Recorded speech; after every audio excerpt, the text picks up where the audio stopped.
नमस्कार साथियों, आज की इस वीडियो में हम बात करेंगे इंपॉर्टेंट न्यूमेरिकल्स जो एग्जाम के पॉइंट ऑफ व्यू से काफी इंपॉर्टेंट है। हर शिफ्ट में इसी पर क्वेश्चन आ रहे हैं, तो पूरी वीडियो तक बनते रहना। गंगा मैया की कसम, एक एक न्यूमेरिकल आपको समझ में आ जाएगा, उड़ा दोगे एग्जाम में, इसकी गारंटी। बस पूरी वीडियो को देना बिना स्किप किए, और साथ ही हर एक क्वेश्चन का कंसेप्ट आपको बताऊंगा कि कोई भी क्वेश्चन आता है तो किस तरह से उसको बनाया जा सकता है। चलिए बिना देरी करते हुए वीडियो को स्टार्ट करते हैं। आइए इस क्वेश्चन को देखते हैं। इनका ये कहना है कि सामर्थ्य 50 वॉट एवं 200 वॉट के दो बल्ब, यानी कि आपके पास 50 वॉट और 200 वॉट के दो बल्ब हैं, उनके प्रतिरोधों की हमको क्या करनी है, तुलना करनी है। यदि इनकी वोल्टेज कैसी हो, समान हो। अब एक बात ध्यान रखना मेरे भाई, वोल्टेज समान कब होती है, जब प्रतिरोधों का समांतर क्रम संयोजन होता है, और वोल्टेज भिन्न कब होती है, जब प्रतिरोधों का श्रेणी क्रम संयोजन होता है। यहां पर किसकी बात की जा रही है, वोल्टेज समान की बात की जा रही है। तो ये कौन सा कॉम्बिनेशन है, समांतर क्रम का। तो समांतर क्रम का मतलब यहां पर दो बल्ब जो हैं वो आपके समांतर क्रम में जुड़े हुए हैं, यानी कि 50 वॉट और 200 वॉट के बल्ब आपके समांतर क्रम में जुड़े गए हैं, क्योंकि समांतर क्रम में ही वोल्टेज कैसी होती है, सेम होती है। जो वोल्टेज, अगर वोल्टेज सपोज भी है तो इसको भी वोल्टेज मिलेगी और इसको भी कितनी मिलेगी, भी वोल्टेज मिलेगी। तो हमसे ये पूछा जा रहा है कि अगर इनकी पावर इतनी है तो इनकी प्रतिरोधों की तुलना कर दो, कोई दिक्कत नहीं है। देखो आपको पावर का फॉर्मूला पता है, पावर का फॉर्मूला क्या होता है, v²/r। दूसरा फॉर्मूला क्या होता है, I² तीसरा फॉर्मूला क्या होता है, v×I। ये सब किसके फॉर्मूले होते हैं, पावर के फॉर्मूले होते हैं। अब यहां पर अगर आपको वोल्टेज और करंट दिया है तो सिंपली आप पावर निकाल सकते हो, बट हमसे रेजिस्टेंस पूछा जा रहा है तो इसमें तो है ही नहीं, तो इसका तो खेल ही खत्म हो गया। अब रेजिस्टेंस इन दो फॉर्मूले में आता है, लेकिन एक प्रॉब्लम है, धारा नहीं दी गई है और ना हमसे बोला गया कि धारा समान है, तो इस पर भी हम काम नहीं करेंगे। डायरेक्ट हमारे पास एक ही ऑप्शन था, P = v²/r, इससे हमारा क्वेश्चन उड़ जाएगा। ठीक है, तो चलिए इसको अप्लाई करते हैं। यहां पर देखो भाई, अब इसमें जरा एक चीज समझना ध्यान से कि इस ऑर्डर में, यानी कि समांतर क्रम में वोल्टेज कैसी होती है, सेम होती है। तो इसलिए हम वोल्टेज को कांस्टेंट मान के हटा देंगे, तो ये रेजिस्टेंस का P के साथ ये रिलेशन आ गया भाई, बोलो हाँ, ठीक है। अब ये कैसा रिलेशन है, इनवर्सली प्रोपोर्शनेट का रिलेशन है पावर का रेजिस्टेंस के साथ। तो जब ऐसी सिचुएशन होती है तो इनका रेशियो हम बना सकते हैं P1/P2 = R2/R1, यानी कि P1 के सामने R2 आएगा और P2 के सामने क्या जाएगा, R1 आ जाएगा। हम चाहे तो इसको रिवर्स कर सकते हैं, तो रिवर्स कर लो आप, तो P2 क्या हो जाएगा, P1, और ऊपर कौन बन जाएगा, R1/R2, क्योंकि हमको R1:R2 ही तो चाहिए ना। अब आपको पता है P2 की पावर कितनी है, 200, तो 200 रखा। यहाँ पर इसकी पावर कितनी है, 50, तो यहाँ पर 50 रखा, और यहाँ पर चल रहा है R1/R2, ठीक है। और ये कैंसिलेशन होगा तो 4 कितना हो गया, सॉरी ठीक, 4/1, और ये R1 रेशियो कितना हो गया, R2। तो इंप्लाई करके R1:R2 इक्वल टू कितना आ गया अपना, 4:1। कितना आ गया, 4:1, यानी कि R1 का रेजिस्टेंस 4 आ गया और R2 का कितना आ गया, 1 आ गया। ठीक है, ओके जी, समझ में आई बात। तो अब इधर आइए, तो यानी कि यहाँ पर अपने पास कितने वॉट के बल्ब थे, एक 50 वॉट का था और कितने वॉट का था, 200 वॉट का था। ठीक है, तो अब यहाँ पर देखो 50 वॉट और 200 वॉट, इनके स्लोप पर वोल्टेज कैसी थी, सेम थी। तो जब भी वोल्टेज सेम आए तो हमेशा आपको क्या करना है, सोचना है कि तीन फॉर्मूले होते हैं पावर के, P = v²/r। तो वोल्टेज सेम है तो यही वाला लग रहा है, तो वोल्टेज सेम हो गया, तो पावर का रेजिस्टेंस के साथ क्या था रिलेशन आया, इनवर्सली प्रोपोर्शनल, यानी कि व्युत्क्रमानुपाती। प्रतिरोध बढ़ाओगे तो पावर घट जाएगी, प्रतिरोध घटाओगे तो पावर बढ़ जाएगी, सीधी सी बात है। तो अब आप जहां पर देख सकते हैं पावर किसकी ज्यादा है, यस 200 वॉट की ज्यादा है, यानी कि इसका प्रतिरोध कैसा होगा, कम होगा। इसका प्रतिरोध कैसा होगा, कम। देखो तो कम आया है, और इसकी पावर कम है तो इसका प्रतिरोध कैसा हुआ, ज्यादा हुआ। आशा करता हूं ये क्वेश्चन आपको समझ में आ गया होगा। अगर समझ में आ गया तो चलिए बढ़ते हैं अगले प्रश्न की तरफ। आइए अब अगला इंपॉर्टेंट क्वेश्चन करते हैं। इस तरह का क्वेश्चन एग्जाम में पूछा गया है। इनका ये कहना है कि एक तार का प्रतिरोध 4 ओम है। उन्होंने कहा कि एक तार का प्रतिरोध 4 ओम है। सपोज ये कंडक्टर है, इसका रेजिस्टेंस अभी कितना है, 4 ओम है। ठीक है भाई, ओके जी। ए भी एक कंडक्टर है, यानी कि तार है जिसका रेजिस्टेंस कितना है, 4 ओम है। यदि इसे खींचकर दुगना किया जाए, अब हमने इसको खींचा और खींचकर इसकी लंबाई को क्या कर दिया, दुगना कर दिया, तो इसका प्रतिरोध कितने गुना हो जाएगा, यानी कि हमको R2 निकालना है। तो R1 दिया है, हमको क्या निकालना है, R2 निकालना है, और लंबाई का रिलेशन दिया गया है। किसका रिलेशन दिया गया है, लंबाई। अब सुनो, जब भी इस पर क्वेश्चन आएगा ना, ट्रिक बताऊंगा, हल्के उड़ा दोगे। अगर लंबाई का रिलेशन पूछा जाए तो ये वाला फॉर्मूला लगा देना, R1/R2 = L1/L2 का होल स्क्वायर। और अगर रेडियस पूछी जाए तो R1/R2 = R2/R1 का पावर 4, ये लगा देना। दोनों क्वेश्चन, दोनों फॉर्मूले अच्छे से याद कर लेना, कहीं से भी सवाल आएगा उड़ा दोगे। चलो अब इसकी बात करते हैं। एक तार का पित्रोद इतना दिया, वो हमने लिख लिया। यदि इसे खींचकर दुगना, देखो बात को समझना, प्रारंभिक लंबाई कितनी है L1, अब इसकी लंबाई को आपने ताना, कितना ताना, 2 गुना, तो नई लंबाई कितनी बनी L2 बराबर, यही तो बनेगी ना। बस इतनी बात आपको क्वेश्चन पढ़ के आपको समझ में आनी चाहिए। नहीं आती तो याद रख लो कि L2 = 2L1। अगर यहां पर खींच कर तिगुना कर दिया तो 3 लिख दो, चौगुना कर दिया तो 4 लिख दो, बस हो गया खेल। अब आ जाओ इधर फॉर्मूले में। तो फॉर्मूला क्या कहता है, R1/R2 = L1, ठीक है, वो तो है ही। और जहां क्या है L2 की जगह कितना आ जाएगा, 2L1 आ जाएगा। और पावर कितनी है 2, L1 से L1 उड़ा दो तो कितना हो गया 1/4 हो जाएगा। तो ये अपना R1/R2 = कितना हो गया 1/4। अब इस 4 का इधर से मल्टीप्लाई करोगे तो इंप्लाई करके R2 = 4R1 आ गया। तो सबसे पहला क्वेश्चन तो आपको यही बनता है कि यदि एक तार को खींचकर उसकी लंबाई को दुगना कर दिया तो उसका पित्रोद 4 गुना हो जाएगा। कितने गुना हो जाएगा, 4। अगर पता है आपको कि उसका पहले से ही कुछ पित्रोद दे के रखा हुआ है R1, तो बस R1 की वैल्यू रख के यहाँ पर मल्टीप्लाई कर दो, 4 × 16, तो 16 ओम उसका क्या बन जाएगा, पित्रोद। यानी कि एक तार को खींचकर अगर हम उसकी लंबाई को दोगुना कर देंगे तो उसका पित्रोद कितना गुना हो जाएगा, 16 गुना हो जाएगा, अगर आपको R1 दिया है तो। ठीक है भाई, चलिए एक बार फिर से रिपीट कर रहा हूं आप लोगों के लिए। एक तार का पित्रोद 4 ओम है, मैंने लिख दिया। यदि इसे खींचकर दुगना कर दिया जाए तो इसका पित्रोद क्या होगा, तो इसको खींचा तो दुगना कर दिया तो इसका पित्रोद क्या होगा। तो ये जो लाइन है उसको पढ़ के हमने बनाया कि अगर प्रारंभिक लंबाई कितनी थी L1, अब उसको दुगना किया तो नई लंबाई क्या होगी, L2 = 2 × L1। अब फॉर्मूला याद करिए अच्छे से, R1/R2 L1/L2 का होल स्क्वायर, R1/R2 R2/R1 का पावर 4। ठीक है, अगर लेंथ की बात की जाए तो ये फॉर्मूला लगाना है, और रेडियस की बात की जाए तो ये फॉर्मूला कराना है। तो अभी इसका सवाल भी मैं करा दूंगा, टेंशन मत लेना आप। ठीक है, बस इस फॉर्मूले को मैंने यहाँ पर अप्लाई किया, ये L2 की वैल्यू को रखा, L1 से L1 कैंसिल हुआ, सॉल्व किया, आपका आंसर आ गया। ठीक है, क्योंकि इधर मल्टीप्लाई करोगे, इसका इधर करोगे तो R2 की वैल्यू कितनी आ जाएगी, 4R1 आ जाएगी, और R1 की वैल्यू दी है 4, मल्टीप्लाई किया कितना आ गया, 16। कोई दिक्कत। अब बढ़ते हैं अगले क्वेश्चन की तरफ। आई, अब इस क्वेश्चन की बात करते हैं। इनका ये कहना है कि एक तार को खींचकर उसकी लंबाई, उसकी त्रिज्या पहले की त्रिज्या की आधी कर दी जाए। देखो, अगर पहले की त्रिज्या कितनी थी R1, तो अब उसको आपने खींचा और उसकी जो नई त्रिज्या बन रही है वो पहले की त्रिज्या क्या कर दी जाए, आधी कर दी जाए। तो ये आधी कर दी, ये क्वेश्चन पढ़ के बनाया, फिर से सुन लो। एक तार को खींचकर उसकी त्रिज्या पहले की त्रिज्या की आधी कर दी जाए। तो आपने उसको खींचा तो पहले अगर त्रिज्या R1 थी, तो अब जो नई त्रिज्या है वो पहले की त्रिज्या की क्या है, आधी है। डन। चलो, इससे अपन को क्या मिलेगा, R2/R1 का मिलेगा अपन को रेशियो। ये आएगा कि नहीं आएगा, इसको मैं यहां ले जाऊंगा तो। डन, ठीक।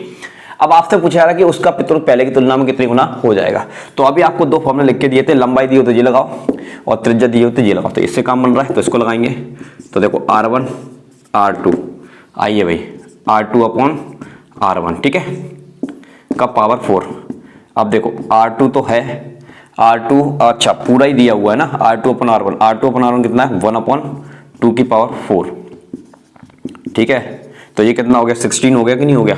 सो इंप्लाई करके R1/R2 = कितना हो जाएगा आपका, 1/16 हो जाएगा। तो इसका अदर मल्टीप्लाई हो जाएगा तो R2 की वैल्यू आ जाएगी 16R1। यानी कि अगर आपने त्रिज्या को आधा कर दिया तो उसका पित्रोद कितने गुना हो जाएगा, 16 गुना हो जाएगा। ये आपके प्रश्न का क्या हो गया, उत्तर हो गया।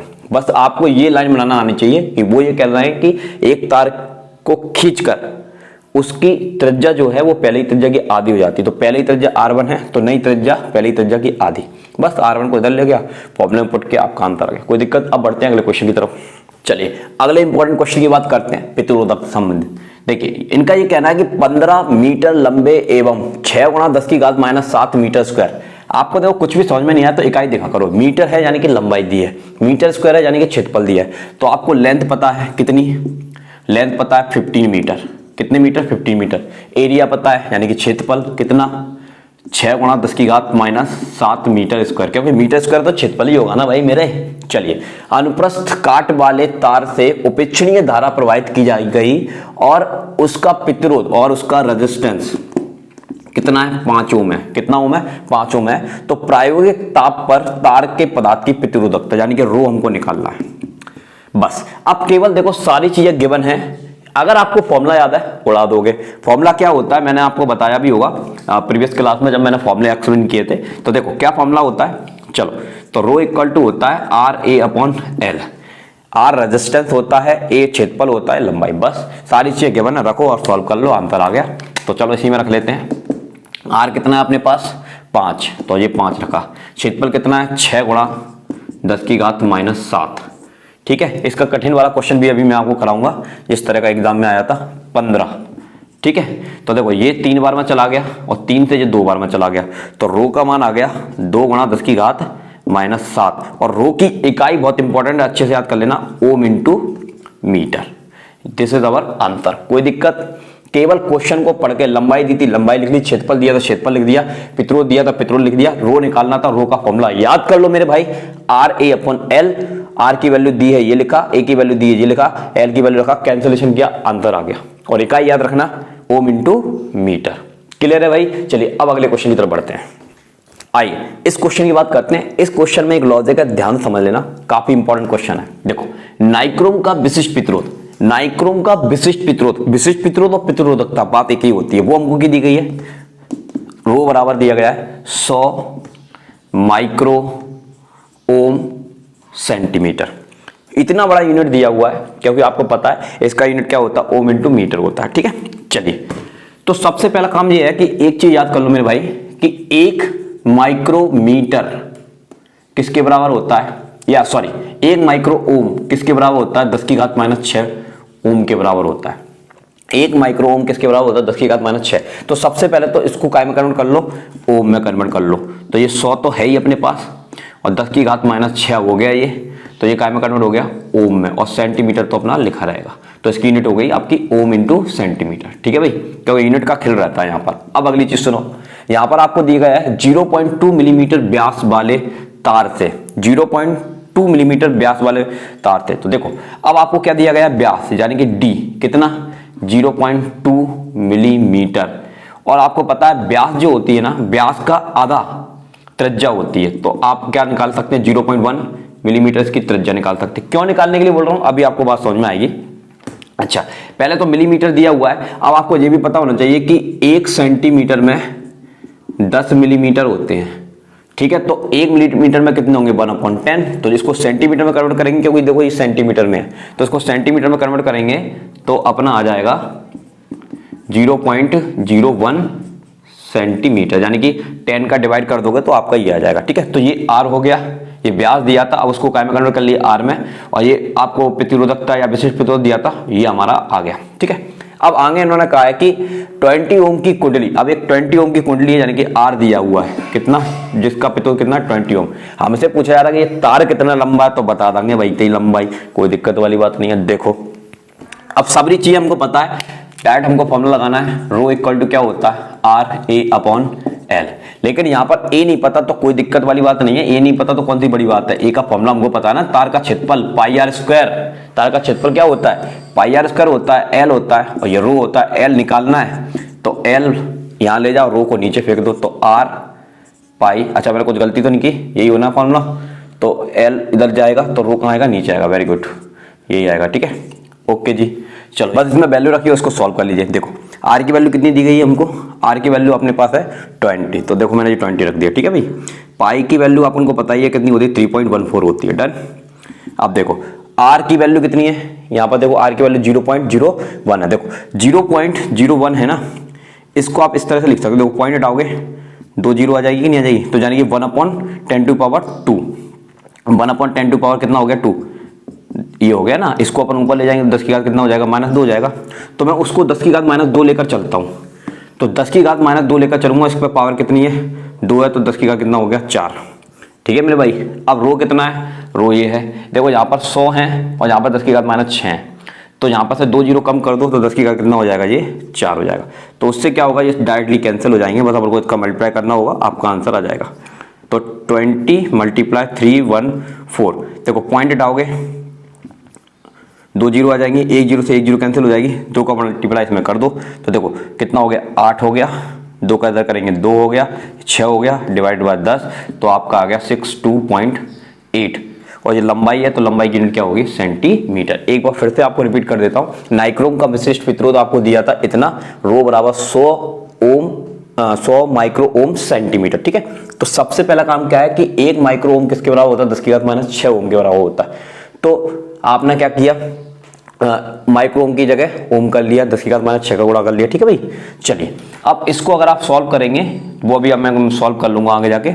अब आगे आपको क्या दिया, 0.2 मिलीमीटर व्यास वाले तार से, तो आपको व्यास दिया 0.2 मिलीमीटर। व्यास त्रिज्या क्या होती है, व्यास की आधी होती है, तो 0.1 मिलीमीटर। मिलीमीटर को क्या में चेंज करना पड़ेगा, सेंटीमीटर में, क्योंकि ये भी तो सेंटीमीटर में मेरे भाई, तो सेंटीमीटर में चेंज किया तो 10 का हमने डिवाइड कर दिया, तो कितना आ गया, 0.01 सेंटीमीटर आ गया। ठीक है, अब 0.01 सेंटीमीटर का मतलब क्या होता है, 10 टू की पावर -2 सेंटीमीटर ही होता है ना, क्योंकि अभी आपको सॉल्व करके दिखाया था। बस अब कुछ नहीं करना है, ये सारी वैल्यूज को जो प्रतिरोध दिया है, प्रतिरोध कितना दिया है 20 ओम, इन सारी वैल्यूज को हमको इस फॉर्मूले में पुट करना है।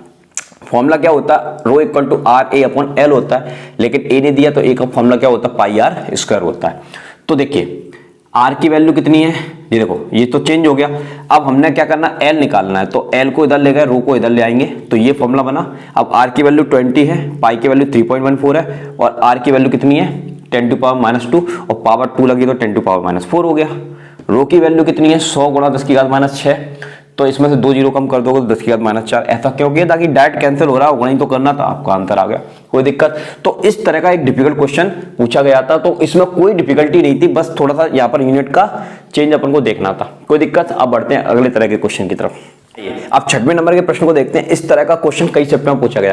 क्या था इस क्वेश्चन में, देखो कुछ नहीं करना है, आपको पता है कि 3 ओम और 6 ओम किस क्रम में जुड़े हैं, समांतर क्रम में। क्या सबूत है समांतर क्रम में, तो इसका पहला सिरा एक बिंदु पर, इसका भी पहला सिरा एक बिंदु पर, इसका दूसरा सिरा एक बिंदु पर, इसका दूसरा सिरा दूसरे बिंदु पर, तो ये कौन सा कॉम्बिनेशन होगा, समांतर। और अगर समांतर कॉम्बिनेशन हो और अगर आपको 2 प्रतिरोध दिए हो, कितने प्रतिरोध दिए हो, तो 2 प्रतिरोध, तो कुछ नहीं करना होता है, कुछ नहीं करना होता, क्या करना है, इनका गुणा कर लो। ठीक है, 6 18, ठीक है 6 18 हो गया, और इनको आपस में जोड़ लो, कितना हो गया 9, कैंसिल हो गया तो कितना आ गया 2 ओम आ गया कि नहीं आ गया, 2 ओम आ गया। अब ये 2 ओम इसके साथ, ये 2 ओम इस 2 ओम के साथ किस क्रम में है, यस ये 2 ओम, ये 2 ओम इसके साथ किस क्रम में है, श्रेणी क्रम में। और श्रेणी क्रम का फॉर्मूला तो आपको पता ही है, क्या होता है, जोड़ना ही तो होता है, तो 4 ओम। तो आपको क्या निकालना था, तुल्य प्रतिरोध, ये आ गया आपका आंसर। फिर से सुन लो, अगर आपको इस तरह का चित्र बन के आ जाए तो ये दोनों किस क्रम में, समांतर क्रम में। तो समांतर क्रम निकालने का तरीका क्या है, इन दोनों का गुणा करिए और जोड़कर डिवाइड कर दीजिए, क्योंकि आपको फॉर्मूला पता होगा इक्विवेलेंट रेजिस्टेंस निकालने का, R1 × R2 divided by R1 + R2। तो मैंने पहले मल्टीप्लाई किया R1 R2 का, और उनको ऐड कर दिया और डिवाइड कर दिया, 2 आ गया। अब वो जो 2 है वो इन दोनों का तुल्य है, और ये तुल्य इसके श्रेणी क्रम में जुड़ा हुआ है, तो इनको जोड़ देंगे तो इस पूरे सर्किट का क्या निकल आएगा, तुल्य प्रतिरोध निकल आएगा, कोई दिक्कत। अब बढ़ते हैं अगले क्वेश्चन की तरफ। आइए इस क्वेश्चन को देखते हैं, ये उसी ज्यादा क्वेश्चन है। अब सुनो बात को, यहाँ पर आपको 4 ओम और 4 ओम के 2 प्रतिरोध तो हमको किस क्रम में जुड़े हैं, समांतर क्रम में। अगर इनको हल करके हम एक बनाएंगे तो वो वाला प्रतिरोध इसके श्रेणी क्रम में हो जाएगा। और हमसे पूछा जा रहा है कि इस सर्किट में बहने वाली धारा निकालिए, क्या निकालिए, धारा। ठीक है, इस तरह क्वेश्चन एग्जाम में आया हुआ था, अभ्यर्थी मेरे को बता रहे थे। देखो अब इसको कैसे सॉल्व करेंगे, तो तरीका सीखो। ये कौन से क्रम में है, समांतर क्रम में। समांतर क्रम का अभी मैंने आपको फॉर्मूला बताया, क्या करना होता है, इन दोनों को मल्टीप्लाई करके डिवाइड करना होता है। लेकिन एक और शॉर्ट ट्रिक मैं आपको बताता हूं समांतर क्रम की।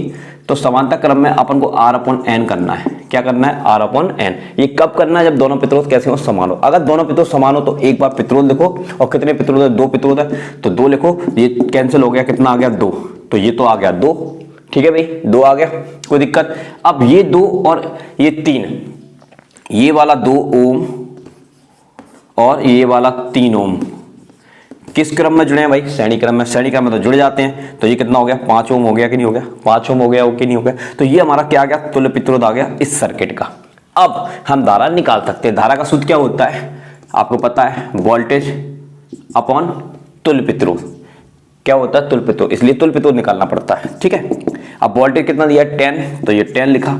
प्रतिरोध कितना है 5, तो ये 5 लिखा। ये कैंसिल हो गया, तो आई बराबर कितना आ गया 2 एम्पीयर। तो 2 एम्पीयर इस प्रश्न का क्या हो जाएगा, उत्तर हो जाएगा। फिर से आपको बताते हैं, देखो जब भी समांतर क्रम में कितने भी प्रतिरोध जुड़े हों और अगर वो एक जैसे हो तो कुछ नहीं करना होता है, प्रतिरोध लिखो और जितनी प्रतिरोधों की संख्या है उससे डिवाइड कर दो, तुरंत आप निकाल लोगे। कोई दिक्कत? ठीक। उसके बाद इस श्रेणी क्रम में लगाता तो श्रेणी क्रम में तो जुड़ते हैं, 5 ओम आ गया। फॉर्मूला हमको पता है धारा का क्या होता है, वोल्टेज अपन तुल्य प्रतिरोध, वोल्टेज आपको दिया 10 वोल्ट और रेजिस्टेंस आप अभी निकाल कर आए और डिवाइड किया, आपका आंसर है। कोई दिक्कत? अब बढ़ते हैं अगले क्वेश्चन की तरफ। चलिए इस प्रश्न को देखते हैं। ये दर्पण का प्रश्न है। इनका ये कहना है कि एक अवतल दर्पण से जिसकी फोकस दूरी 15 सेंटीमीटर है, ठीक है भाई। ओके, तो सुनो, अवतल दर्पण है तो फोकस दूरी कैसी होती है, ऋणात्मक, तो मैंने लिख दिया 15 सेंटीमीटर, ठीक है भाई। कोई वस्तु कितनी दूर रखी जाए, यानी कि u निकालना है, कितनी दूर रखा जाए, ठीक है, कि वस्तु से तिगुना वास्तविक प्रतिबिंब बने, कि वस्तु से तिगुना वास्तविक प्रतिबिंब बने, यानी कि आपको जो रैखिक आवर्धन दिया है वो कितना दिया है, 3 गुना दिया है। कितना दिया है? 3 गुना। और आपको पता है अवतल दर्पण का रैखिक आवर्धन कैसा होता है, ऋणात्मक। तो सबसे पहला काम क्या है, सुनो, m इक्वल टू क्या होता है, माइनस v अपॉन u होता है कि नहीं होता, बोलो हाँ। ठीक, m की वैल्यू कितनी दी है, 3, बोलो हाँ। तो माइनस से माइनस कैंसिल, तो v की वैल्यू कितनी हो जाएगी, 3u हो जाएगी कि नहीं हो जाएगी। ठीक है, अब आपको क्या निकालना है, u निकालना है, तो 1 upon f equal to 1 upon v plus 1 upon u होता है कि नहीं होता। ये आपका माइनस का 15 है, ठीक है, और 1 अपॉन v 3u है, और ये कितना है, 1 अपॉन u है, ठीक है। तो ये माइनस का 15 तो रहने दो यहाँ पर, और ये एलसीएम 3u आएगा, तो ये 1 हो जाएगा, ये u से u कैंसिल हो जाएगा, 3 हो जाएगा, तो ये कितना हो गया, 4 हो गया। कितना हो गया भाई, 4। तो यहाँ पर करते हैं अपन इसको, माइनस का 1 अपॉन 15 और ये हो गया 4 अपॉन 3u हो गया। इसका इधर हो जाएगा, ठीक है, इसका इधर हो जाएगा, तो देखो ये माइनस का 3u हो गया और ये 15 चौक 60 हो गया, ठीक है। 3 से ये कैंसिल हो जाएगा, तो माइनस का 20 सेंटीमीटर आ जाएगा। कितना आ जाएगा, 20 सेंटीमीटर। कोई दिक्कत? एक बार फिर से मैं आपको रिपीट कर रहा हूँ, एक अवतल दर्पण से जिसकी फोकस दूरी कितनी है, 15 सेंटीमीटर है, बोलो हाँ। तो 15 सेंटीमीटर लेगा, लेकिन अवतल दर्पण है तो चिन्ह कैसा लेना, ऋणात्मक। कोई वस्तु कितनी दूरी पर रखी जाए कि उसका प्रतिबिंब 3 गुना बने, तो वस्तु की दूरी ज्ञात करनी है, रैखिक आवर्धन कितना गुना बने, 3 गुना बने। और अवतल दर्पण के लिए रैखिक आवर्धन कैसा होता है, ऋणात्मक। इस तरह के क्वेश्चन हर शिफ्ट में पूछे जा रहे हैं। तो m बराबर क्या होता है, minus v upon u, m की वैल्यू रखी -3, माइनस से माइनस कैंसिल, तो मल्टीप्लाई कर दिया, v आ गया। 1 अपॉन f इक्वल टू ये होता है, वैल्यू रखी और केवल कैलकुलेशन, आपका आंसर आ गया। कोई दिक्कत? अब बढ़ते हैं अगले क्वेश्चन की तरफ। चलिए इस प्रश्न को सॉल्व करेंगे। इनका ये क्या कहना है हमसे कि 40 सेंटीमीटर वक्रता त्रिज्या, देखो आपको वक्रता त्रिज्या दी है 40 सेंटीमीटर, किसकी, अवतल दर्पण की, तो ऋणात्मक होगी। तुरंत ही फोकस दूरी निकाल लो, आली क्या, फोकस दूरी क्या होती है, वक्रता त्रिज्या की आधी होती है, तो कितना आ गया, माइनस का 20 सेंटीमीटर। डन। दर्पण के सामने 10 सेंटीमीटर दूरी पर एक वस्तु स्थित है, यानी कि u की वैल्यू कितनी दी है, -10 सेंटीमीटर। प्रतिबिंब की स्थिति, यानी कि प्रतिबिंब की दूरी ज्ञात करनी है। आवर्धन, यानी कि हमको m ज्ञात करना है। तो दो चीजें हमको यहाँ पर निकालनी है, आवर्धन निकालना और प्रतिबिंब की दूरी निकालनी है। क्या दिक्कत है, देखो आवर्धन का फॉर्मूला क्या होता है, -v अपॉन u होता है। u पता है, आंसर है यस पता है, v अपन को निकालना है, ठीक है। अगर आपको v भी पता चल जाए तो m निकाल लोगे। तो पहली प्रॉब्लम v है, तो v निकालने का तरीका क्या होता है, आपको पता है formula 1 upon f equal to 1 upon u plus 1 upon v। चलो f की वैल्यू कितनी दी है, माइनस का 20, तो देखो ये माइनस का 20, 1 अपॉन u हमको दिया है कितना, माइनस का 10। ओके जी, 1 अपॉन v तो हम निकाल ही लेंगे। तो इसको मैं इधर ले जाता हूँ, तो माइनस का, अच्छा इसको मैं एक काम करता हूँ, इसको इधर ले जाऊँगा तो ये प्लस का हो जाएगा, और ये माइनस का 20 तो है ही यहाँ पर, तो ये कितना है, 1 अपॉन v। इसका आप एलसीएम लोगे तो 20 आएगा, ये 2 बार में चला जाएगा, ठीक है, ये 1 बार में चला जाएगा, तो 1 अपॉन v, तो ये आ गया आपका 1 अपॉन 20, और ये कितना हो गया, 1 अपॉन v। तो इम्प्लाई करके v की वैल्यू कितनी आ गई, प्लस का 20 सेंटीमीटर।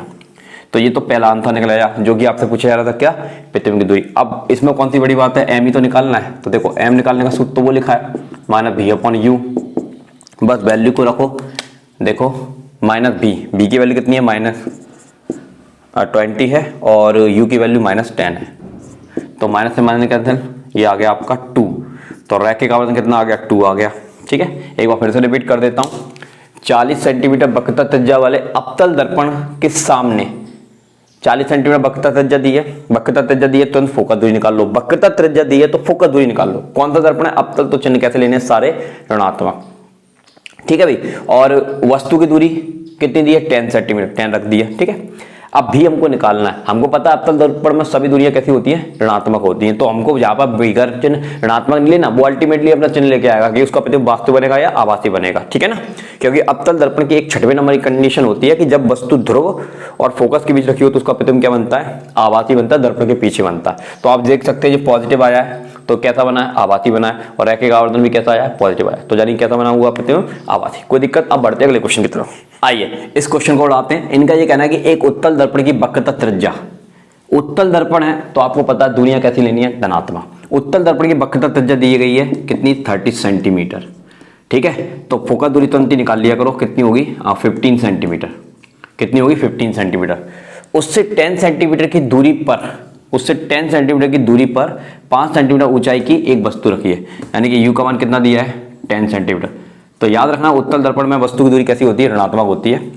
और साइज ऑफ ऑब्जेक्ट दिया हुआ है कितना, 5 सेंटीमीटर। हमको प्रतिबिंब की स्थिति यानी कि प्रतिबिंब की दूरी ज्ञात करनी है और प्रतिबिंब का आकार ज्ञात करना है। ये सब स्टोरी से पढ़कर मैंने लिख दिया, ये काम पहले करना है आपको। चलो अब हमको क्या निकालना है, आई निकालना है। आई निकालने का फॉर्मूला हमको पता है क्या होता है, m = I/O होता है भाई, I/O होता है। ओ दिया, ये आई मिल गया तो m तो उड़ा ही दोगे आप, ठीक है। अब मेन प्रॉब्लम कहां पर है, सुनो फिर से, m = I/O। इसी m का एक और फॉर्मूला क्या होता है, -V/U। तो अब इनको हटा दो। तो अगर आपको v पता है, u पता है, तो i आप निकाल सकते हो क्योंकि o भी आपको पता है। तो मेन टारगेट क्या है, v निकालना, क्योंकि u तो आपको दिया है। तो चलो पहले स्टार्ट करते हैं v से। तो 1/f = 1/u + 1/v। चलिए भाई जल्दी से उड़ा दीजिए, इसका आंसर क्या आएगा, देखो 15, ठीक है, ओके जी। और ये कितना है, u आपको दिया है -10 और ये 1/v। इसको वहां ले जाएंगे तो 1/15 + 1/10 = कितना हो गया, 1/v। एलसीएम हो गया 30, 15 दूनी 30, ठीक है, ये 3 और 1/v। तो ये कितना हो गया, 5/30, तो 1/v कैंसिल हो जाएगा, 1/6 1/v। सो इम्प्लाइज करके आपको v की वैल्यू मिल गई 6 सेंटीमीटर। तो ये तो पहला आंसर आ गया जो हमसे पूछा जा रहा था। अब अगली चीज के लिए आते हैं, I/O = क्या होता है, -V/U। ये सब ही तो m है ना, तो इनकी तुलना कर दी तो m से m हट गया, m से m हट गया। अब देखो I हमको निकालना है तो उसको ऐसा ही रहने दो। O हमको पता है, O हमको पता है 5 सेंटीमीटर, तो 5 लिया, माइनस V कितना है, V आपका 6 है, 6 रखा, और आपका U -10 है, तो ये -10, माइनस से माइनस कैंसिल हो गया, ठीक है। 5 से ये उड़ा दो, 2 बार में 2 से उड़ा दो, ये आपका 3 बार में चला जाएगा, ठीक है। तो I = कितना आ गया, 3। दिस इज अवर आंसर, ठीक है, 3 सेंटीमीटर। ये आपका क्या हो जाएगा, उत्तर हो जाएगा। फिर से मैं दोहरा रहा हूँ, एक उत्तल दर्पण की वक्रता त्रिज्या 30 सेंटीमीटर दी थी, हाल के हमने फोकस दूरी निकाली 15 सेंटीमीटर। आपको दिया है उससे 10 सेंटीमीटर की दूरी पर 5 सेंटीमीटर ऊंचाई की एक वस्तु रखी है।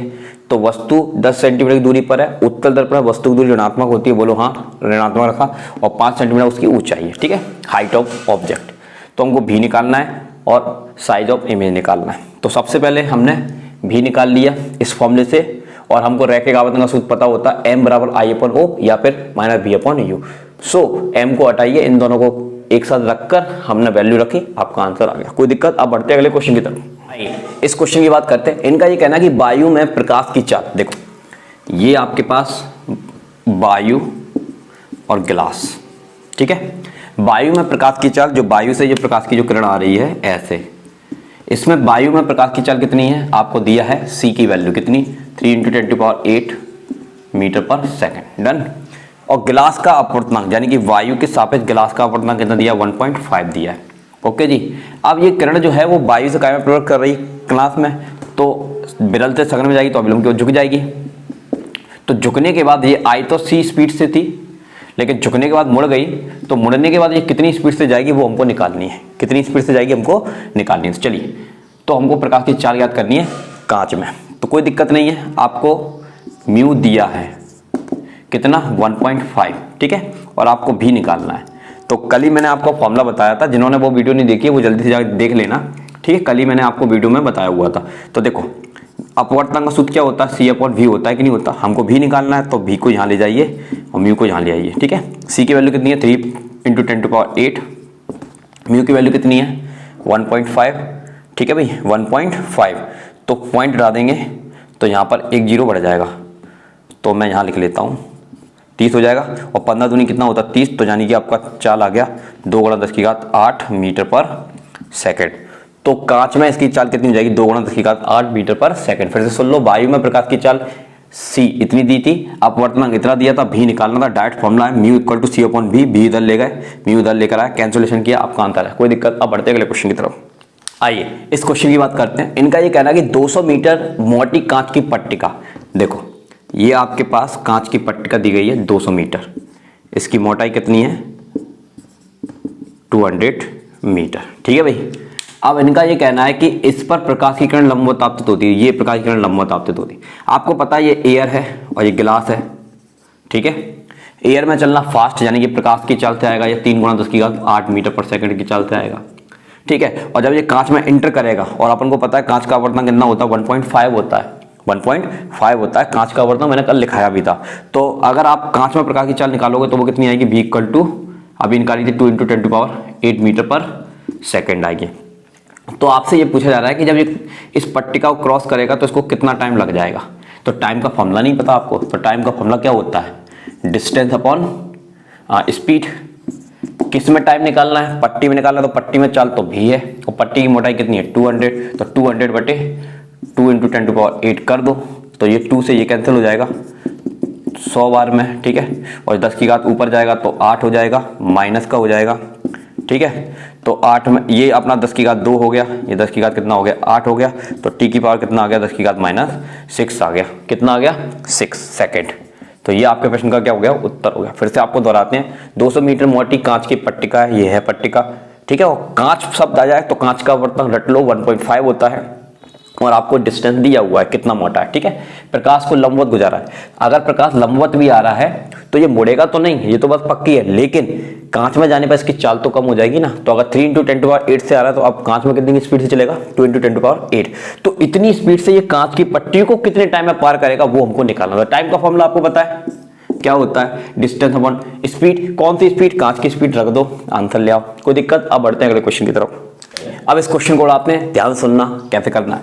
इनका ये कहना है कांच और जल के निरपेक्ष अपवर्तनांक, निरपेक्ष अपवर्तनांक जो वायु के सापेक्ष होते हैं, कल ही आपको बताया था इंट्रोडक्शन में। तो हवा के सापेक्ष गिलास का अपवर्तनांक कितना है, कांच और गिलास, तो पहला कांच का ही होगा ना 3/2, और दूसरा आपको जल का दिया है, हवा के सापेक्ष जल का कितना 4/3। निरपेक्ष को हमेशा हवा के सापेक्ष लिखा जाता है। अब आपसे बोला जा रहा है कि कांच और जल में प्रकाश की चाल का अनुपात निकालना है। तो अब आप ध्यान सुनिए, ये लाइट जो आ रही होगी वो गिलास से आ रही है, ठीक है। गिलास से काय में गई है, वाटर में, काय में जा रही है, वाटर में, तो ठीक है थोड़ी सी मुड़ जाएगी, क्योंकि गिलास क्या है सघन, और गिलास से कम सघन है क्या आपका वाटर। तो प्रकाश की किरण जब भी सघन से विरल में जाएगी तो अविलंब से दूर हटेगी, तो दूर हट जाती है, ठीक। एनीवे हमें उससे मतलब नहीं है, यहाँ पर हमको निकालनी है, आपको क्या निकालनी है, गिलास और वाटर में चाल का रेशियो निकालना है, कोई दिक्कत नहीं है। सुनो, अब पहली चीज यहाँ पर देखो, गिलास से काय में जा रही किरण, वाटर में, तो आपको तरीका मैंने बताया था, गिलास के सापेक्ष वाटर का अपवर्तनांक, यहाँ पर जो लिखा रहता है पहले उसका अपवर्तनांक W, और यहाँ लिखा रहता है फिर उसका अपवर्तनांक, ठीक है मेरे भाई। ये वैल्यू आपको दी है कितनी 4/3, और ये पलट कर आएगी तो मैं लिख देता हूँ 2/3, सही है ना। चलिए, और ये क्या है, ये आपका ये है राइट। चलिए इनका मल्टीप्लाई कर लीजिए, ये कितना हो गया आपका 8 हो गया, ये कितना हो गया 9 हो गया। अब देखो ये गिलास के सापेक्ष W, आपको स्नेल का नियम पता है, स्नेल का नियम क्या होता है, स्नेल का नियम होता है A1 μ2 = sin I upon sin RB होता है, या चलो इसको हटाओ, दूसरा वाला हमको पता है V1 अपॉन V2, यानी कि पहले माध्यम में प्रकाश की चाल और दूसरे माध्यम में प्रकाश की चाल का अनुपात, यही तो होता है अपवर्तनांक। तो देखो किरण कहाँ से जा रही, गिलास से, क्या में वाटर में, तो गिलास में प्रकाश की चाल को हम लिखेंगे Vg, और वाटर में क्या लिखेंगे Vw, ठीक है भाई। तो इसी चीज को हम ऐसे लिख सकते हैं कि ये फॉर्मूला हमारे पास है। तो देखो आपको रेशियो निकालना था, किसका रेशियो निकालना था, Vg अपॉन Vw, तो Vg रेशियो Vw कितना आ गया आपका 8:9। दिस इज अवर आंसर, कोई दिक्कत। एक बार फिर से आपको बताते हैं, कांच और जल के निरपेक्ष अपवर्तनांक, निरपेक्ष अपवर्तनांक को हमेशा हवा के सापेक्ष लिखा जाता है, ठीक है। ये कांच का दिया, ये वाटर का दिया। किरण कांच से काय में जा रही है, जल में, तो कांच के सापेक्ष जल का अपवर्तनांक निकालने का तरीका क्या है, जल का अपवर्तनांक, कांच का अपवर्तनांक, दोनों की वैल्यू रखी, सॉल्व किया, आपका आंसर आ गया, कोई दिक्कत। अब बढ़ते हैं अगले क्वेश्चन की तरफ। चलिए इस प्रश्न को देखते हैं। इनका ये कहना है कि किसी पदार्थ का अपवर्तनांक, आपको म्यू की वैल्यू दी है कितनी √2, उसके लिए क्रांतिक कोण यानी कि आपको IC निकालना है, कोई दिक्कत नहीं है, आपको फॉर्मूला पता होना चाहिए। म्यू इक्वल टू क्या होता है 1/sin i c, right. So mu equal to, mu आपको दिया है, मैं रख लेता हूं यहां पर √2 और 1 क्या है साइन आई सी, ठीक है। इसको आप इन्वर्ट कर लो तो sine i c equal to कितना हो जाएगा 1/√2। आपको पता होना चाहिए कि साइन 1/√2 साइन में कितने डिग्री की वैल्यू होती है, साइन 45 की होती है, तो साइन से साइन कैंसिल, सो इंप्लाई करके आई सी इक्वल टू कितना आ गया 45 degree. This is our answer. कुछ था इस क्वेश्चन में, फिर से सुन लो। किसी पदार्थ का आवर्तन √2 दिया है, आपको क्रांतिक कोण निकालना। फॉर्मूला आपको बता चुका हूं कल की क्लास में, म्यू इक्वल टू क्या होता है 1/sin आई सी। म्यू की वैल्यू दी है, ये रखा, इसको इन्वर्ट किया तो ये आया। अब आपको पता होना चाहिए 1/√2 साइन में कितने डिग्री का मान होता है 45 डिग्री का, तो साइन से साइन कंपैरिजन के बाद कैंसिल हो गया, तो आई सी इक्वल टू कितना आ गया 45 डिग्री। कोई दिक्कत? अब बढ़ते अगले तरह के क्वेश्चन की तरफ। आइए इस क्वेश्चन को देखिए, लेंस का क्वेश्चन है। इनका ये कहना है कि एक उत्तल लेंस का उपयोग उससे 10 सेंटीमीटर दूर स्थित पर्दे पर आवर्धित प्रतिबिंब प्राप्त करने के लिए किया जाता है। तो आपको 10 सेंटीमीटर दूर, यानी कि प्रतिबिंब की दूरी दी है 10 सेंटीमीटर, ठीक है भाई, ओके जी। और आपको क्या दिया गया है, आवर्धन दिया गया है, यानी कि m दिया गया है कितना 19, ठीक है। और उत्तल लेंस का रैखिक आवर्धन तो आपको पता ही होना चाहिए माइनस का होता है, ठीक है। यदि आगे क्या लिखा हुआ है, फिर से मैं क्वेश्चन को पढ़ता हूं। यह एक उत्तल लेंस का उपयोग उससे 10 सेंटीमीटर दूर स्थित पर्दे पर आवर्धित प्रतिबिंब प्राप्त करने के लिए किया जाता है। यदि आवर्धन 19 हो तो लेंस की फोकस दूरी, यानी कि हमको f की वैल्यू निकालनी है। चलो सबसे पहले काम ये है कि m इक्वल टू क्या होता है v/u, लेकिन याद रखना लेंस के लिए माइनस नहीं आता, दर्पण में माइनस आता है, ठीक है। तो m कितना दिया है माइनस का 19 और v/u, और v आपको पता ही है 10 है, तो मैं यहाँ पर 10 रख देता हूँ। तो u को मैं इधर ले जाता हूँ, तो माइनस का 10 अपॉन कितना हो जाएगा 19 हो जाएगा, नहीं हो जाएगा, ठीक है, हो जाएगा। इसको इन्वर्ट कर लो, ये काम और कर लो, यहाँ पर इन्वर्ट कर लो, तो 1/u इक्वल टू कितना हो जाएगा माइनस का 19/10 हो जाएगा, ठीक। अब आपको फोकस दूरी निकालनी है, तो लेंस का फॉर्मूला हमको पता है 1/v माइनस 1/u, तो 1/f equal to 1/v, v कितना है अपने पास 10, तो ये 10 रख दिया। 1/u कितना है माइनस का 19/10, तो ये माइनस माइनस तो प्लस हो जाएगा। अब आपको पता है एलसीएम तो 10 आना है, ठीक है, तो 120 हो जाएगा कि नहीं हो जाएगा, ओके जी। तो आपकी फोकस दूरी आ जानी चाहिए 2, और इन्वर्ट कर देंगे तो 1/2 हो गया, और 1/2 में डिवाइड करेंगे तो 0 पॉइंट कितना हो गया 5 हो गया, कितना हो गया 0.5 centimetre. This is our answer. एक बार मैं फिर से रिपीट कर रहा हूं, एक उत्तल लेंस का उपयोग उससे 10 सेंटीमीटर दूर स्थित पर्दे पर आवर्धित प्रतिबिंब प्राप्त करने के लिए किया जाता है, तो भी दिया है, और आवर्धन कितना दिया है 19। उत्तल लेंस का आवर्धन ऋणात्मक होता है, ठीक है, तो ऋणात्मक लिया, तो लेंस की फोकस दूरी याद करनी है, तो बस सिंपली m का फॉर्मूला हमको पता होना चाहिए, क्या होता है v/u। लेकिन लेंस है तो धन, लेंस सूत्र में आवर्धन कैसा लेना है, वो फॉर्मूला कैसा लेना है धनात्मक लेना है, दर्पण सूत्र में क्या लेना है माइनस का लेना है, और बाकी तब तो वो चिन्ह परिपाटी के नियम से होता ही है। रैखिक आवर्धन ऋणात्मक होता तो ये रख दिया, सॉल्व किया, आपका 1/u इतना आ गया, ठीक है भाई। आप डायरेक्ट फॉर्मूला अपन को पता रहता है, लेंस फॉर्मूले में माइनस आता है, याद रखिएगा 1/v minus 1/u। Simple calculation की आपका आंसर आ गया, कोई दिक्कत। अब बढ़ते हैं अगले क्वेश्चन की तरफ। आइए अगले क्वेश्चन को देखते हैं। इनका ये कहना है कि एक अवतल लेंस की फोकस दूरी कितनी है 20 सेंटीमीटर। अवतल लेंस है तो फोकस दूरी कैसी होती है ऋणात्मक होती है मेरे भाई, याद रखना। उसकी क्षमता निकालनी है, सेंटीमीटर में दिया है तो आपको पता होगा क्षमता निकालने का फॉर्मूला क्या होता है 100/f, बस 100, ये कितना है माइनस का 20, 0 से 0 कैंसिल 2 5, तो माइनस का 5 आ गया। और पावर की यूनिट क्या होती है डायप्टर, पावर की यूनिट क्या होती है डायप्टर। बस डायरेक्ट अगर आपको फॉर्मूला याद है तुरंत आप इसका आंसर ला सकते हैं, कोई दिक्कत। अब बढ़ते हैं अगले तरह के क्वेश्चन की तरफ। काफी इंपॉर्टेंट क्वेश्चन है, सुनिए क्या कह रहा है क्वेश्चन हमसे कि 20 सेंटीमीटर फोकस दूरी के एक उत्तल लेंस, देखो आपको उत्तल लेंस दिया हुआ है, ठीक है। उत्तल लेंस की फोकस दूरी कैसी होगी यहाँ पर धनात्मक, ठीक है, कैसी होगी धनात्मक।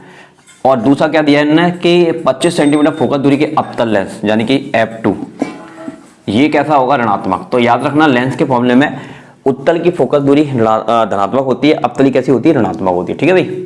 ये आपस में कॉन्टेक्ट में रखें, जैसे कि ये आपका एक उत्तल लेंस है और ये आपका अवतल लेंस है, ये दोनों आपस में कॉन्टेक्ट में रखें। इसकी फोकस दूरी f1, इसकी f2, इनकी कंबाइंड फोकस दूरी हमको निकालनी है, यानी कि हमको f निकालना है, ठीक है। तो इसका डायरेक्ट फॉर्मूला याद करो 1/f equal to 1/f1 plus 1/ क्या होता है f2 होता है, ठीक है मेरे भाई। चलो अब देखो F1 की वैल्यू कितनी दी है आपको 20, तो ये मैंने रखा 20, ये कितना है मैंने इसका 25, एलसीएम आपका 100 आएगा, ठीक है, 20 पंजे 100, 25 चौके 100, तो ये 1 अपॉन कितना हो गया 100 हो गया, यानी कि 1 अपॉन एफ। सो इंप्लाई करके एफ इक्वल टू कितना आ गया 100 सेंटीमीटर आ गया। साथ ही आपको क्या निकालनी है क्षमता, तो क्षमता का फॉर्मूला अभी आपको बताया 100 अपॉन एफ होता है, तो 100 अपॉन एफ की वैल्यू 100, तो 100 से 100 कैंसिल, तो 1 डायप्टर इस प्रश्न का क्या हो जाएगा उत्तर हो जाएगा। कोई दिक्कत, एक बार फिर से आपको बताता हूँ, 20 सेंटीमीटर फोकस दूरी के एक उत्तल लेंस, तो फोकस दूरी 20 सेंटीमीटर उत्तल लेंस की है भाई, तो धनात्मक लेना है। 25 सेंटीमीटर फोकस दूरी के अपतल लेंस कैसा है, ऋणात्मक लेना है। कुल क्या निकालना है कंबाइन, यानी कि संयुक्त लेंस की फोकस दूरी निकालनी है। फॉर्मूला याद करिए 1/f equal to 1/f1 plus 1/f2, बस कैलकुलेशन किया एफ निकल आया अपना, ठीक है। फिर आपसे पूछा क्षमता, क्षमता का सूत्र क्या होता है सेंटीमीटर में 100/f, बस f की वैल्यू रखी, कैंसिलेशन किया, 1 डायप्टर आपके क्वेश्चन का आंसर है। कोई दिक्कत, अब बढ़ते हैं अगले क्वेश्चन की तरफ। आइए इस क्वेश्चन को देखते हैं। इनका ये कहना है कि 5 सेंटीमीटर फोकस दूरी के उत्तल लेंस को सरल सूक्ष्मदर्शी की तरह प्रयोग किया जाता है। देखो उत्तल लेंस है तो फोकस दूरी आपको कैसे लेनी है, पॉजिटिव लेनी है, ठीक है, और इसको सरल सूक्ष्मदर्शी की तरह क्या किया जाता है, यूज किया जाता है। यदि स्पष्ट दृष्टि की न्यूनतम दूरी है, यानी कि डिस्ट्रिक्ट विजन आपको दिया है कितना 25 सेंटीमीटर, तो आपसे पूछा कि सरल सूक्ष्मदर्शी की अधिकतम आवर्धन क्षमता क्या होगी। तो देखो भाई, सरल सूक्ष्मदर्शी की आवर्धन क्षमता निकालने का सूत्र अच्छे से याद कर लो, क्या होता है d/f होता है, m बराबर 1 प्लस d/f होता है। तो 1 प्लस d की वैल्यू कितनी है 25, और ये 5 है, 5 से ये कैंसिल हो गया, 5 बार में 1 प्लस 5 प्लस 6, तो ये आ गई आपकी उत्तल लेंस की आवर्धन क्षमता, जिसको आपने सरल सूक्ष्मदर्शी की तरह प्रयोग किया। कुछ नहीं था, f दिया था, d दिया था, m निकालना था, नहीं भी दिया होता d तो हमको पता होना चाहिए कि लेंस की स्पष्ट दृष्टि की न्यूनतम दूरी कितनी होती है 25 सेंटीमीटर होती है, ठीक है, तो ये हमको पता होना चाहिए बस, और उसके बाद तो आपको फॉर्मूले में रखना है, आपका आंसर आ जाएगा। कोई दिक्कत, अब बढ़ते हैं अगली तरह के क्वेश्चन की तरफ। इस क्वेश्चन को देखते हैं। इस क्वेश्चन में इन्होंने क्या कहा है कि देखिए एक हॉरिजॉन्टल प्लेन है, जैसा कि आपको दिख रहा होगा, ठीक है, ये y एक्सिस है, ये x एक्सिस है, और ये z एक्सिस है। ये जो हॉरिजॉन्टल प्लेन रखा हुआ है, यानी कि क्षैतिज तल रखा हुआ है, वो कहां पर रखा हुआ है, x z प्लेन में रखा हुआ है। किस प्लेन में रखा हुआ है, x z, और z एक्सिस उसके नॉर्मल है, ठीक है। चलिए, अब आपसे ये बोला जा रहा है कि चुंबकीय क्षेत्र, यदि चुंबकीय क्षेत्र बाय डायरेक्शन में है और एक इलेक्ट्रॉन इस चुंबकीय क्षेत्र में x दिशा में गति करता है, तो उस पर लगने वाले बल की दिशा बताइए। ठीक, कैसे करेंगे, इसके लिए आपको लगाना है फ्लेमिंग के लेफ्ट हैंड रूल। तो आपको बताया हुआ है मैंने, थंब किसको बताता है, फोर्स की डायरेक्शन बताता है, फोर्थ फिंगर किसको बताती है, मैग्नीफिक डायरेक्शन बताती है, और मिडिल फिंगर किसको बताती है, यस, चार्ज की डायरेक्शन बताती है, यानी कि ठीक है। तो ये फोर्स यानी कि बल, चुंबकीय क्षेत्र, और ये गतिमान आवेश की दिशा। तो चलिए स्टार्ट करते हैं। चुंबकीय क्षेत्र कहाँ है, ऊपर की तरफ, तो ये भाई साहब चुंबकीय क्षेत्र, तो ये पकड़ा, इसको ऊपर ले गए, कहाँ ले गए, ऊपर की तरफ ले गए, ठीक है। तो ये चुंबकीय क्षेत्र की दिशा कहाँ हुई, ऊपर की तरफ। चार्ज पार्टिकल कहाँ जा रहा है, सामने की तरफ जा रहा है, तो ये पकड़ा, ऐसे मोड़ दिया, तो ये कहाँ हो गया, इधर की तरफ हो गया कि नहीं हो गया, ठीक है। अब यहां पर एक चीज है, ये इलेक्ट्रॉन है, ठीक है, और आपको पता होना चाहिए कि इलेक्ट्रॉन के विपरीत क्या होती है, करंट फ्लो होती है। तो हमको चार्ज पार्टिकल डायरेक्शन ये नहीं लेनी है, क्योंकि ये ऋणात्मक आवेश है, तो हमको ये लेनी है। तो मैग्नेटिक फील्ड तो ऊपर की तरफ है, मैग्नेटिक फील्ड तो ऊपर की तरफ है, तो हमको ये चार्ज पार्टिकल इसके अपोजिट लेना पड़ेगा, ये लाइक दिस। तो ये इलेक्ट्रॉन की अपोजिट डायरेक्शन में क्या होती है, करंट फ्लो। तो जब भी इलेक्ट्रॉन की बात की जाए तो आपको उसकी उल्टी डायरेक्शन लेनी है, यानी कि करंट की डायरेक्शन लेनी है। तो फिर से सुन लो, मैग्नेटिक फील्ड ऊपर की तरफ, तो ये मैग्नेटिक फील्ड, ये इलेक्ट्रॉन गति की दिशा, इसको अपोजिट कर दो, ये करंट की दिशा हो गई, किसकी दिशा हो गई, करंट की। तो फोर्स कहां की तरफ आया, अंदर की तरफ आया, कहां की तरफ आया, अंदर। अब अंदर, तो ये बाहर की तरफ पॉजिटिव जेड है, तो अंदर की तरफ क्या होगा, माइनस जेड, माइनस जेड, यानी कि फोर्स की जो डायरेक्शन होगी वो कहां की तरफ होगी, माइनस जेड की तरफ होगी। एक बार फिर से मैं आपको एक्सप्लेन कर देता हूं, अच्छे से सुन लो। फ्लेमिंग के लेफ्ट हैंड रूल को हमको लगाना है, ये फोर्स की डायरेक्शन, ये मैग्नेटिक फील्ड डायरेक्शन, और ये किसकी डायरेक्शन है, यस, चार्ज पार्टिकल की डायरेक्शन है। तो देखो मैग्नेटिक फील्ड ऊपर की तरफ है, तो ये मैंने पकड़ा, ये ऊपर ले गया। इलेक्ट्रॉन इधर जा रहा है, लेकिन करंट क्या फ्लो होती है इलेक्ट्रॉन के अपोजिट डायरेक्शन में, तो ये पकड़ा, ऐसे मोड़ा, तो ये अंदर की तरफ चला गया, यानी कि अगर बाहर की तरफ प्लस जेड है तो अंदर की तरफ क्या होगा, माइनस जेड, तो माइनस जेड की तरफ इसकी क्या हो जाएगी, डायरेक्शन। कोई दिक्कत, अब बढ़ते हैं अगले क्वेश्चन की तरफ। चलिए, आज की क्लास का हमारा लास्ट मोस्ट इंपोर्टेंट क्वेश्चन, वो देखिए क्या है। यहाँ पर एक सर्किट बना के दिया हुआ है इन्होंने, इनका ये कहना है कि ये एक सर्किट है, ठीक है, और यहाँ पर मैग्नेटिक फील्ड आपका कैसा है, क्रॉस। क्रॉस का मतलब आप समझते हो, नहीं समझते हो तो मैं एक बार रिपीट कर देता हूँ। क्रॉस का मतलब होता है इनसाइड।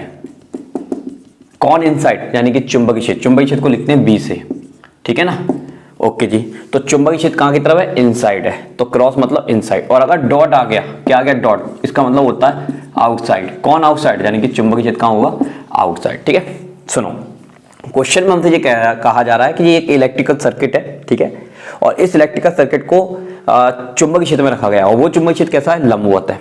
अब उसमें ये रॉड लगी हुई है और ये रॉड को हम इसमें चला रहे हैं, और जब हम इस रॉड को चलाते हैं तो उसमें विद्युत धारा बहती है, उसके कारण ये क्या होता है, बल्ब ग्लो होता है, यानी कि चमकता है। ठीक है, जब चलाते, और चलने की दिशा क्या है, इधर की तरफ है। तो हमको ये बतानी है करंट की डायरेक्शन ए से बी की तरफ होगी या बी से ए की तरफ होगी। देखो, तो जब भी आपको यहाँ पर कोई बैटरी तो लगी नहीं है, केवल यही हमारे पर रॉड है, तो जब भी आप इसको चुंबकीय क्षेत्र में चलाओगे तो चुंबकीय फ्लक्स में परिवर्तन होता है। तो यहाँ पे फैराडे के नियम से इसमें प्रेरित धारा उत्पन्न होगी। कौन धारा उत्पन्न होगी, प्रेरित। और प्रेरित धारा निकालने के लिए हमको राइट हैंड रूल यूज करना होता है। कौन सा रूल यूज करना होता है, राइट हैंड। मैंने पिछली वीडियो में बताया कैसे, लेकिन आप नहीं आता तो आप समझिए, ये राइट हैंड है हमारा। तो ये काम वही है, ये फोर्स की डायरेक्शन या गति की डायरेक्शन, ये चुंबकीय क्षेत्र की डायरेक्शन और ये करंट की डायरेक्शन। तो चलो हो जाओ, अप्लाई करते हैं। देखो चुंबकीय क्षेत्र कहाँ की तरफ है, अंदर की तरफ। तो देखो जी मैंने अंदर की तरफ लगाया, ठीक है। अब ये रॉड कहाँ चल रहा है, इधर की तरफ। तो ये पकड़ा मैंने, ये लगा, तो करंट कहाँ गई, ऊपर, बस हो गया। तो इसका आंसर क्या हो जाएगा, B2A। फिर से आपको बताते हैं left hand rule, left hand rule नहीं, sorry, right hand rule. Current की डायरेक्शन निकालने के लिए राइट हैंड रूल लगाया जाता है। कौन सा रूल लगाया जाता है, राइट हैंड। तो ये चुंबकीय क्षेत्र की दिशा, ये धारा की दिशा, और ये बल की दिशा या गति की दिशा। तो देखो चुंबकीय क्षेत्र कहाँ की तरफ है, अंदर की तरफ। रॉड कहाँ जा रही है, उधर। तो ये देखो कहाँ चला गया, ऊपर। सपोज रॉड इधर की तरफ आ रही होती तो ये करंट कहाँ जाती है, नीचे की तरफ। ठीक है, समझ में आ गई बात। तो ये कुछ मोस्ट इंपॉर्टेंट 20 क्वेश्चन थे अभी तक की ऑल शिफ्ट में, इसी प्रकार के क्वेश्चन पूछे जा रहे हैं। तो सारे टाइप के क्वेश्चन मैंने आपको करा दिए। फिर भी कोई दिक्कत आती है तो कमेंट के माध्यम से जरूर मेरे को बताना, और आप किस टॉपिक पे वीडियो चाहते हैं वो भी आपको बताना, क्योंकि आरआरबी ग्रुप डी के एग्जाम का एनालिसिस मैं रेगुलर कर रहा हूँ। वहां से जो क्वेश्चंस के टाइप्स मेरे को पता चलते हैं, उसी तरह के क्वेश्चन मैं आपको लेकर आऊंगा। और नेक्स्ट वीडियो में आपको जो नया टॉपिक एग्जाम में देखने को मिला है कि सिग्मा बॉन्ड और पाई बॉन्ड से संबंधित क्वेश्चन आ रहे हैं, तो वो नेक्स्ट वीडियो में आपको बताने वाला हूं। अभी की वीडियो में इतना ही। यदि वीडियो पसंद आया तो वीडियो को लाइक जरूर कर देना, चैनल बनाए तो चैनल को सब्सक्राइब कर देना। मिलते हैं नेक्स्ट वीडियो के साथ। जय हिंद, जय भारत।